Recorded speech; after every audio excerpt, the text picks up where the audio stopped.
ప్రభువునందు నాకు అత్యంత ప్రియమైనటువంటి వాళ్ళారా, మన ప్రభువును రక్షకుడునైనటువంటి యేసుక్రీస్తు వారి యొక్క శుభనామములో మీ అందరికీ నా హృదయపూర్వకమైన శుభములు, వందనములు తెలియజేస్తున్నాను. ఉదయకాల సమయంలో దేవుని వాక్యాన్ని ధ్యానం చేసుకుందాము. ఈరోజు వాక్య ధ్యానము కొరకు మనం తీసుకున్నటువంటి లేఖన భాగము కీర్తనల గ్రంథము 31వ అధ్యాయము 23వ వచనం చదువుకుందాం. యెహోవా భక్తులారా, మీరందరూ ఆయనను ప్రేమించుడి. యెహోవా విశ్వాసులను కాపాడును. గర్వముగా ప్రవర్తించు వారికి ఆయన గొప్ప ప్రతీకారం చేయును. ఆమేన్. దేవుడి నామమునకు మహిమ కలుగును గాక.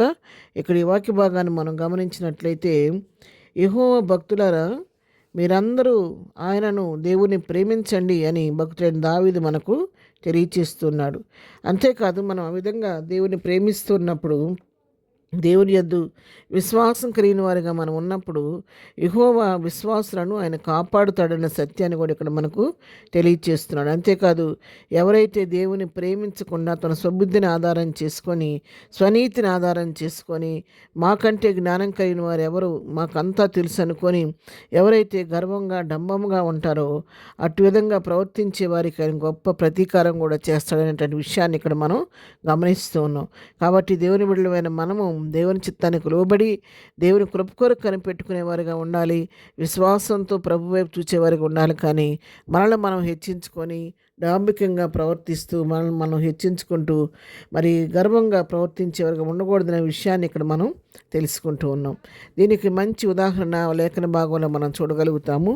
మరి ఎవరైతే ప్రభు చిత్తానికి లోబడి విశ్వాసంతో ప్రభు వైపు చూచిన వారిని ప్రభు ఎలా కాపాడాడో, మరి ప్రభువుని మరి లెక్క చేయకోకుండా ఇదంతా నా గొప్పతనం అనుకున్నటువంటి వ్యక్తి ఏ విధంగా తన జీవితంలో నష్టపోయాడో అనే విషయాన్ని కూడా మనం ఇక్కడ గమనిద్దాము. దానియేలు గ్రంథం మనం గమనించినట్లయితే, దానియేలు గ్రంథం 3వ అధ్యాయము మరి 16వ వచనం 17వ వచనాలు చదువుకుందాము. షద్రకును మేషకును అబేద్నెగోయు రాజుతో ఇలాగ చెప్పిరి, నెబుకద్నెజరు, ఇందుని గురించి నీకు ప్రత్యుత్తరం ఇయ్యక వలన చింత మాకు లేదు.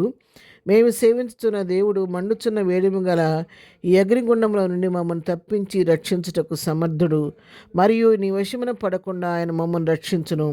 ఒకవేళ ఆయన రక్షింపకపోయినను రాజా, నీ దేవతలను మేము పూజింపమనియు నువ్వు నిలువబెట్టించిన బంగారు ప్రతిమకు నమస్కరింపమనియు తెలుసుకొనుము. మరి ఇక్కడ వారు రాజుకు ఉత్తరం ఇస్తున్నారు. ఇక్కడ పరిస్థితి మరి షడ్రక్ మేషక్ అబేద్నెగో ముగ్గురు కూడా ఉన్నప్పుడు, మరి రాజు నెబుకద్నెజరు బంగారు ప్రతిమ ఒకటి చేయించి ఆ బంగారు ప్రతిమకు మొక్కమని వాళ్ళని బలవంతం చేశాడు. అయితే ఈ ముగ్గురు మాత్రం దేవునికి బిడ్డలు కాబట్టి, దేవుని విశ్వాసం కలిగిన వారు కాబట్టి, దేవునికి తప్ప వేరే ఒకరికి మేము మొక్కము, ఏ ప్రతిమకు నమస్కరింపని మొండిగా ఉన్నప్పుడు మరి రాజు శాసనం చేశాడు. ఏమనంటే, ఎవరైతే ప్రతిమకు మొక్కరో వాళ్ళని తక్షణమే మండుచున్న అగ్నిగుండంలో వేసి వాళ్ళని కాల్చివేయని చెప్పేసి ఒక ప్రతిజ్ఞ చేస్తే, ఇప్పుడు ఆ సందర్భంలో వీళ్ళు చెప్తున్నారు, నెబుకద్నెజరు అని పేరు పెట్టి పిలుస్తున్నారు. అసలు నీకు సమాధానం చెప్పాల్సిన అవసరమే మాకు లేదు. మేము సేవిస్తున్న దేవుడు ఈ అగ్నిగుండంలో మనం తప్పిస్తాడు. ఒకవేళ ఆయన తప్పించకపోయినా మేము ఆయన కొరకు చావనన్నా చస్తాం, కానీ నీ ప్రతిభకు మాత్రము, నీ దేవతలకు మాత్రం మేము మొక్కమని చెప్పిన ఎంతో వాళ్ళు ఖచ్చితంగా చెప్పి విశ్వాస వీరులుగా నిలబడిపోయారు. విశ్వాసాన్ని కాపాడుకో. అప్పుడు ఆ విధంగా ఆ విశ్వాసంతో వాళ్ళంత గట్టిగా తీర్మానం తీసుకున్నప్పుడు దేవుడు మరి వారి పక్షంగా ఉండి వారికి మేలు చేశాడు. 3వ అధ్యాయం 25వ వచనం చూస్తే, అందుకు రాజు, నేను 9 మనుషులు బంధకములు లేక అగ్నిలో సంచరించి చూచున్నాను, వారికి హాని ఏమీ కలగలేదు. 4వ వాని రూపము దేవతల రూపమును పోలేదని వారికి ప్రత్యుత్తరం ఇచ్చాను. చూసారా, వేసింది ముగ్గురిని అగ్నిగుండంలో వేస్తే 4వ వ్యక్తి దేవుడే స్వయంగా అగ్నిగుండంలోకి దిగివచ్చి వారితో కూడా సంచరించి అగ్ని వాసన వాళ్ళని అంటకుండా వారిని తప్పించినట్టుగా మనం ఇక్కడ చూస్తున్నాం. ఆయన వారు ఎప్పుడైతే విశ్వాసం నిలబడ్డారో ప్రభువే స్వయంగా వెళ్ళి వారిని కాపాడినట్టుగా చూస్తున్నాం.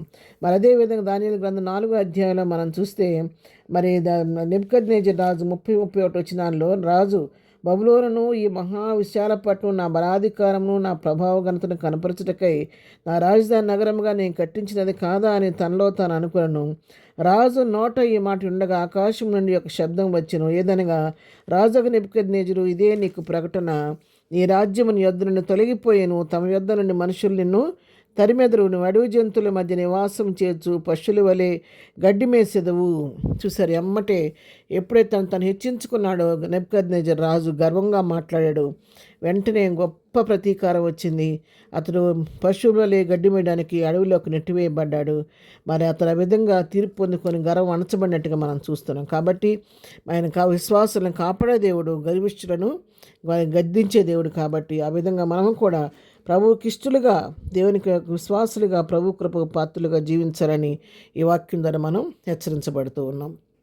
ప్రార్థన. ప్రేమగల తండ్రి, మరి ప్రభా షడ్రక్ మేషక్ అబేద్నెగోల వలె ఏ పరిస్థితికి భయపడకుండా విశ్వాసం స్థిరుడుగా ఉంటూ మాకు నేర్పించండి. మమ్మల్ని హెచ్చించుకునే స్వభావం మానవ నుంచి తీసివేయమని, ఈ దినం మేము చేయ పని పాటలు రాకపోకలో తోడుగా ఉండండి. ఈ దినం బర్త్డే మ్యారేజ్ చేసిన దీవించి ఆస్వాదించి ప్రతి వారి పట్ల కృప విస్తరింప చేయమని యేసునామములో ప్రార్థించడి పొందుకొని ఉన్నాము తండ్రి. ఆమెన్. ప్రభు కృప సదాకాలం మనందరికీ తోడై నడిపించును గాక.